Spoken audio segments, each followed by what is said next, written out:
Tuan-tuan dan puan-puan semua, salam sejahtera. Selamat datang ke channel saya. Hari ini saya akan kongsikan satu info ataupun satu berita yang pasti mengejutkan seluruh perikatan nasional. Tapi sebelum saya meneruskan berita ini, saya ingin meminta kerjasama Anda untuk menekan butang subscribe supaya kamu tidak terlepas info terkini daripada channel ini dan juga perkembangan politik di Malaysia. Tuan-tuan dan puan-puan, hari ini saya nak sampaikan dengan kamu. Sebenarnya, ramai yang ingin meninggalkan Perikatan Nasional. Setelah saya baca berita ini, saya agak keliru dan saya tertanya-tanya, benarkah ramai yang ingin meninggalkan Perikatan Nasional? Hari ini daripada Malaysia kini, satu berita yang pasti mengejutkan Muhyiddin Yassin. Tanpa akta, ramai MP Perikatan Nasional akan lompat parti. Kenyataan daripada Puad. Ahli Majlis Tertinggi UMNO, Puad Zarkashi, mengingatkan Ketua Penerangan Perikatan Nasional, Wan Saiful Wan Jan, bahawa akta lompat parti telah menyelamatkan pemimpin parti itu daripada melompat parti.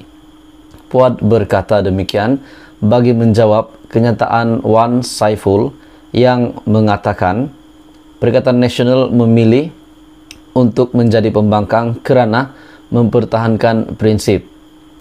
Wan Saiful Wan Jan bangga Perikatan Nasional berprinsip kerana sanggup untuk menjadi pembangkang. Beliau silap.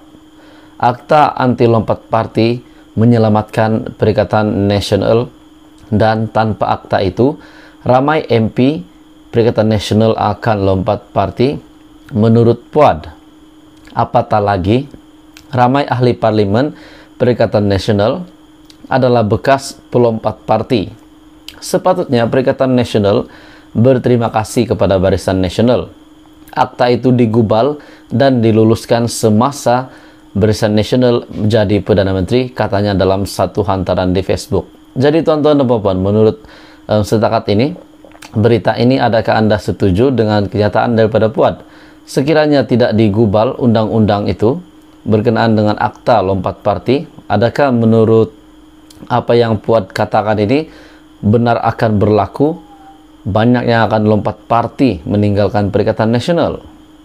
Menurutnya ini terbukti apabila PN tidak dapat menghalang GRS yang terdiri daripada ahli parlimen bersatu daripada menyokong pengurusi Pakatan Harapan Anwar Ibrahim sebagai Perdana Menteri.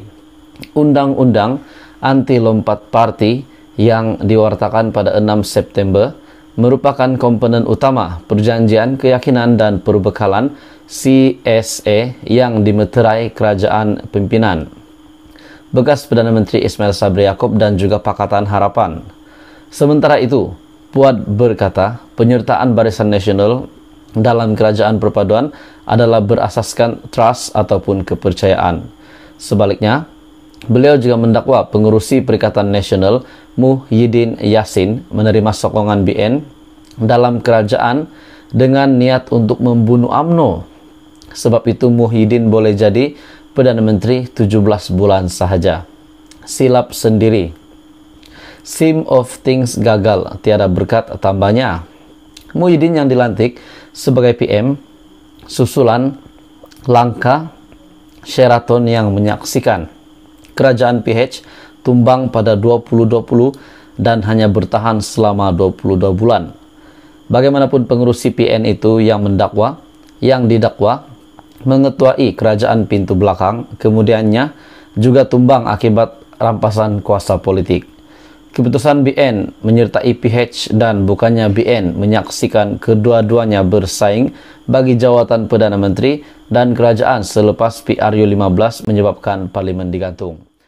Puad berkata demikian bagi menjawab kenyataan Wan Saiful yang mengatakan Perikatan Nasional memilih untuk menjadi pembangkang kerana mempertahankan prinsip. Wan Saiful Wan Jan bangga Perikatan Nasional berprinsip kerana sanggup untuk menjadi pembangkang. Beliau silap. Akta anti lompat parti menyelamatkan Perikatan Nasional, dan tanpa akta itu, ramai MP Perikatan Nasional akan lompat parti menurut Puad. Apatah lagi, ramai ahli parlimen Perikatan Nasional adalah bekas pelompat parti. Sepatutnya Perikatan Nasional berterima kasih kepada Barisan Nasional.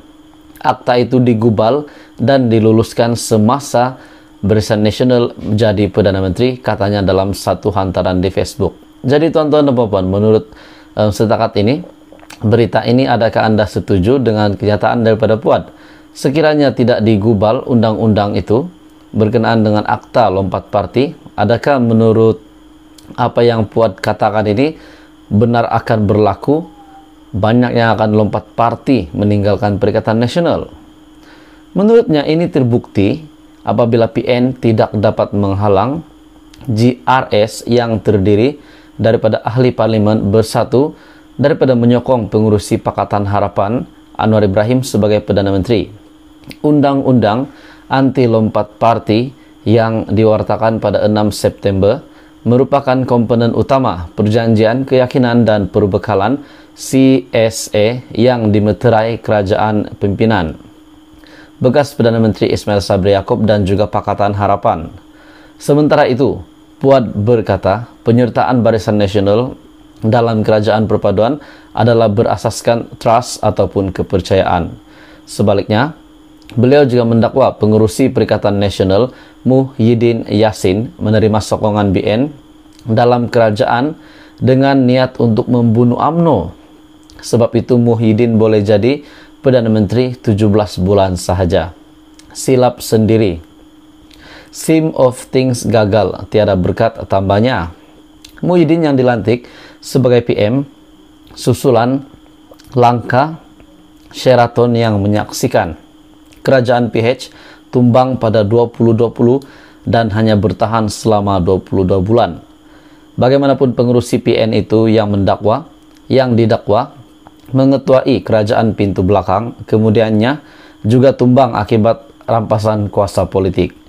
Keputusan BN menyertai PH dan bukannya BN menyaksikan kedua-duanya bersaing bagi jawatan Perdana Menteri dan kerajaan selepas PRU15 menyebabkan parlimen digantung.